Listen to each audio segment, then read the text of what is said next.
Video शुरू करने से पहले आप लोगों से गुजारिश है कि प्लीज़ दोस्तों ये वीडियो आपको थोड़ा बोर ज़रूर कर सकती है, लेकिन ये प्रोजेक्ट मामूली नहीं है। अगर हम लोगों की कोशिश से ये एक प्रोजेक्ट शुरू होकर कामयाब हो जाता है तो लाखों लोगों की ज़िंदगियां बदल जाएंगी और लाखों लोगों को रोज़गार मिलेगा। ख़ास तौर पर वो लोग जो बैरून मुमालिक में काम कर रहे हैं और वापस आकर कारोबार करना चाहते हैं। चलें दोस्तों वीडियो शुरू करते हैं। तमाम देखने वालों को अस्सलामु अलैकुम। दोस्तों, लॉकडाउन और मुल्की हालात के पेश नज़र हम लोगों को मिलकर काम करने की ज़रूरत है। मुश्तरका तौर पर ऐसे कामों को मिलकर करना जिनको आम तौर पर लोग खुद अपने तौर पर अकेले नहीं कर सकते। दोस्तों, ये कारोबार कोई मखसूस नहीं है। बहुत सारे ऐसे काम हैं जिनको हम लोग मुश्तरका तौर पर मिलकर कर सकते हैं। चूँकि मैं फार्मिंग से रिलेटेड हूँ इसलिए मैं फार्मिंग की बात करूँगा, अदरवाइज़ और भी बहुत सारे काम हो सकते हैं।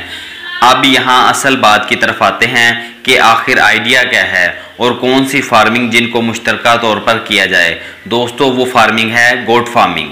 प्लीज़ दोस्तों, गोट फार्मिंग का नाम सुनकर वीडियो क्लोज मत कीजिएगा, एक बार मेरी बात मुकम्मल सुन लें। कुछ यूँ है कि मुझे बचपन ही से बकरियों का शौक़ था, फिर मुझे जगह मुयस्सर आई, मैंने 10 बकरियों का तजर्बाती गोट फार्म बनाया कि अगर इन 10 बकरियों से मुझे कामयाबी मिलती है तो मैं 100 बकरियों का एक शानदार गोट फार्म बनाऊंगा। लेकिन दोस्तों, मेरे साथ हुआ कुछ यूँ कि 1.5 साल बाद मुझे एहसास हुआ कि मैं ये काम नहीं कर सकता और मुझे इससे नुकसान आया। दोस्तों, इसी तरह मेरे अंकल हैं, उन्होंने भी 8 बकरियां रखी हुई थी, लेकिन इनको भी नुकसान ही हुआ। इसके अलावा हमारे एक दोस्त हैं वकास साहब, उन्होंने तकरीबन 5 लाख रुपए गोट फार्मिंग में इन्वेस्ट किए, लेकिन 2 साल बाद ही इन्हें अंदाज़ा हो गया कि यह काम ठीक नहीं और उन्होंने नुकसान ही उठाया। दोस्तों, ये तो थी हम तीनों की कहानी, लेकिन पूरे पाकिस्तान में कितने ही ऐसे लोग होंगे जिन्होंने गोट फार्मिंग को शुरू किया और बाद में नुकसान ही उठाया। लेकिन इसका ये मतलब नहीं कि ये काम नफ़े वाला नहीं है। जहां लोगों को नुकसान हुआ वहां बहुत सारे लोगों ने इस फार्मिंग से ढेरों नफ़ा भी कमाया है। गोट फार्मिंग में जिन्होंने नुकसान उठाया सो उठाया, लेकिन इसका ये मतलब नहीं कि इनका शौक़ ख़त्म हो गया, बिल्कुल भी नहीं। बहुत सारे दोस्त बाद में भी इस काम के लिए जद्दोजहद करते नज़र आते हैं। पाकिस्तान के अलावा बैरून मुमालिक में मुकीम लोग जो रोज़गार के लिए बाहर शिफ्ट हैं, इनमें बहुत सारे लोग वापस आकर गोट फार्मिंग करना चाहते हैं और इस काम में दिलचस्पी रखते हैं। दोस्तों, जब बहुत सारे लोग इस काम में दिलचस्पी रखते हैं और बहुत सारे लोग लाखों का नुकसान भी कर बैठे हैं इस काम में, तो क्यों ना हम लोग मिलकर एक ऐसा गोट फार्म बनाएं जो मुकम्मल तौर पर मॉडर्न और हर तरह से एक मुकम्मल फार्म हो, जिसकी ज़मीन अपनी, चरागाह अपनी और बाकायदा ये पाकिस्तान का सबसे मॉडर्न और हर तरह से एक मुकम्मल गोट फार्म हो। यहाँ नाची, मक्खी चीनी, दोगली, टैडी, ऐसी तमाम ब्रीड को पाला जाए जो कि निहायत मुनाफा बख्श है। इसके अलावा मंडी से छोटे और सस्ते बकरे खरीद कर इनको फरबा करके दोबारा मंडी में फ़रोख्त करने का काम, और मंडी से ऐसी पट्ठें और बकरियां जो जवान हो इन्हें फार्म पे लाकर क्रॉस करवा कर गब्बन बकरियां, या फिर जब ये बच्चे दे दें तब इनको फ़रोख्त करना। दोस्तों, अक्सर लोगों को अपने फार्म के लिए तैयार या बच्चों वाली बकरियों की ज़रूरत होती है और इनकी बहुत अच्छी कीमत मिल जाती है। ईद के लिए बकरे तैयार करके सेल करना भी इस फार्म में शामिल होगा।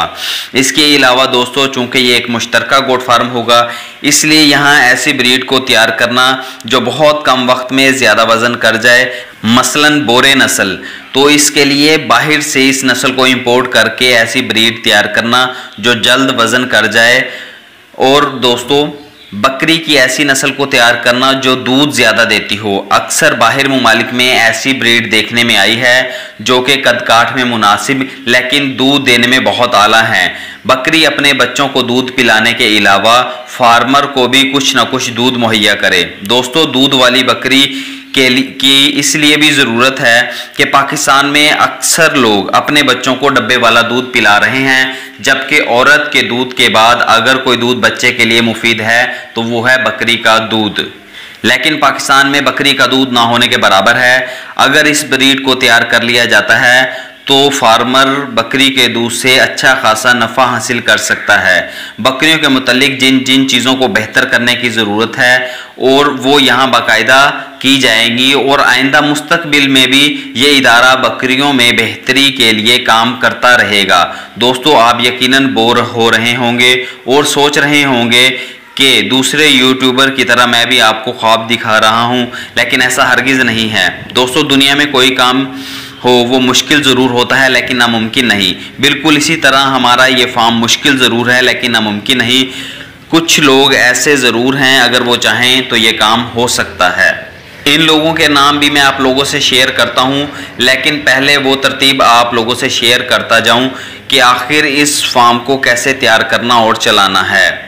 दोस्तों, पूरे पाकिस्तान से तकरीबन 300 ऐसे लोगों की ज़रूरत होगी जिनके लिए महीने में 1500 की कोई वैल्यू ना हो और वो लगातार 3 साल तक ये रकम बाकायदा दे सकते हों। यहाँ ये बात जहन में रहे कि ऐसे लोग जो आसानी से ये रकम दे सकें और नुकसान की सूरत में इन्हें कोई मसला ना हो। जो 300 लोग इस प्रोजेक्ट में हिस्सा लेंगे, इनके लिए पहले एक दाखिला फ़ीस वसूल की जाएगी जो कि 5000 होगी। ये फ़ीस इनकी इन्वेस्टमेंट में शामिल होगी। दोस्तों, दाखिला फ़ीस की मद में तकरीबन 15 लाख इकट्ठे होंगे और अगले माह ही 1500 के हिसाब से जो पैसे इकट्ठे होंगे वो तकरीबन 4.5 लाख रुपए हैं, यानी एक माह में 20 लाख रुपए इकट्ठे हो जाएंगे। सबसे पहले इन पैसों से फार्म और चारे के लिए ऐसी ज़मीन खरीदी जाएगी जो कि सस्ती होगी। पाकिस्तान में अभी भी ऐसी ज़मीनें हैं जो कि 9 लाख से लेकर 20 लाख के दरमियान फ़ी मुरब्बा मिल जाती है, यानी 25 एकड़। कम अज़ कम 2 मुरब्बे ज़मीन खरीद की जाएगी जिसमें बाकायदा फार्म बनाया जाएगा। ये 50 एकड़ टोटल काबिल काश्त तो नहीं होगी, कम अज़ कम इसमें 20 या 25 एकड़ ज़मीन काबिल काश्त होगी। बाकी ज़मीन में रेत वगैरह इकट्ठी होगी। यहाँ पानी की कमी होगी जिसको ट्यूबवेल के ज़रिए दूर किया जाएगा। एक साल में तकरीबन 70 लाख इकट्ठे होंगे जिससे ज़मीन खरीदी जाएगी, ट्यूबवेल लगाया जाएगा, ट्रैक्टर ट्राली और इसी तरह के दूसरे आलात जिनकी ज़रूरत होगी वो सामान खरीदा जाएगा। दूसरे साल से बकरियों की शेड तमीर किए जाएंगे और ख़रीदारी शुरू की जाएगी। अगले 2 साल से जो रकम इकट्ठी होगी वो तकरीबन 1 करोड़ 8 लाख रुपए है। इस रकम से शेड की तामीर होगी, जानवरों की खरीदारी की जाएगी। अगर कोई जानवर इंपोर्ट करने हैं तो वो होंगे। दोस्तों, यहाँ एक बात आपके जहन में गर्दिश कर रही होगी कि आखिर ये 300 लोग कौन होंगे और कहाँ से आएंगे। दोस्तों, बहुत से पाकिस्तानी यूट्यूबर हैं जो हम लोगों को बार बार उकसाते रहते हैं कि ये कारोबार कर लो, वो कारोबार कर लो और इसमें से लाखों करोड़ों बल्कि अरबों कमाओ।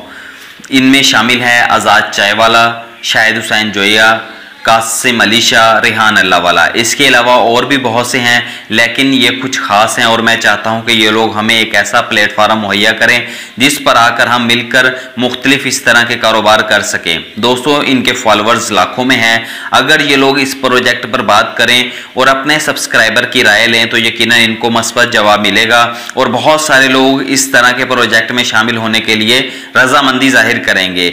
मेरी इनसे गुजारिश है कि प्लीज़ इस बारे में ये लोग वीडियो बनाएं और अपने सब्सक्राइबर की राय लें। मुझे पूरी उम्मीद है कि कोई ना कोई ऐसा प्रोजेक्ट शुरू हो सकता है जिसमें तकरीबन 200 से 500 लोग शामिल होंगे। अगर ये प्रोजेक्ट शुरू हो जाता है और 3 साल में कामयाब हो जाता है तो ये एक बहुत बड़ी कामयाबी होगी और इसके समारात पूरे पाकिस्तान में फैल जाएंगे। रेहान अल्लाह वाला, कासिम अली शाह, शाहिद हुसैन जोया, आज़ाद चाय वाला, अगर ये लोग पाकिस्तान के लोगों के साथ मुखलिस हैं, जिस तरह के इनकी वीडियो से अंदाज़ा भी होता है कि ये लोग लोगों की बेहतरी चाहते हैं, तो प्लीज़ एक ऐसा प्लेटफार्म ज़रूर बनाएं जिसमें हम मुतवस्सत और गरीब लोग मिलकर मुश्तरका बड़े कारोबार कर सकें और अपनी ज़िंदगियों को बेहतर कर सकें। दोस्तों, मेरी ये बात आखिर इन लोगों तक कैसे पहुंचेंगी, इसके लिए मुझे आप लोगों की ज़रूरत है। प्लीज़ आप लोगों से गुजारिश है कि इस वीडियो को ज़्यादा से ज़्यादा शेयर करें और अपने तौर पर वीडियो बनाकर इन लोगों से रिक्वेस्ट करें कि वो इस बारे में कुछ सोचें और ऐसा प्लेटफार्म बनाने की कोशिश करें। दोस्तों, इस प्रोजेक्ट के बारे में मेरे दिल में और जो भी बातें हैं वो मैं आप लोगों से पार्ट 2 में शेयर करूंगा। आखिर ये प्रोजेक्ट आगे कैसे काम करेगा और इसके और बुनियादी मकासद क्या होंगे। प्लीज़ दोस्तों, अगर वीडियो पसंद आए तो वीडियो को लाइक और मेरे चैनल को ज़रूर सब्सक्राइब कीजिएगा। मिलते हैं नेक्स्ट वीडियो में।